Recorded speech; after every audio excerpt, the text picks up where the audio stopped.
bumisita sa kanya. And kinausap po yung nanay ko and sinabi na kukuhaan daw ng fluid sa spine ng father ko to do more tests sa Japan. I know God provides that doctor. Yun po yung pinaniwalaan ko na I believe ang Diyos ang nagpo-provide ng mga pangangailangan natin to help us. And then after the test, lumabas na po yung result and my father got a viral infection sa brain. And it was a rare disease. Even though malungkot at mahirap ang situation namin, nagdwell sa akin ang isa sa mga salita ng Diyos sa Psalms 46:10. Be still and know that I am God. It's a reminder to me na I have to trust God and recognize His sovereignty in times of uncertainty. At ito po yung nag-comfort sa akin until my father passed away.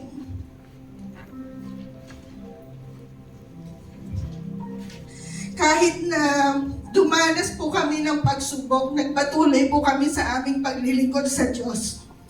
Nakita ko po sa nanay ko ang sobrang pagmamahal niya sa Diyos, kahit na gano'n ang nangyari kay tatay. Siya po ay naging instrument ng Lord upang marami sa aming mga relatives ay makakilala rin sa Diyos. I remember that every Saturday, ini-invite po namin yung aming mga relatives and neighbors para umattend po ng Bible study. Despite her own battle with health, she continues to show compassion and love sa kanyang mga kapatid, pamangkin at mga apo, that eventually led them also to seek God and even to the point of serving Him.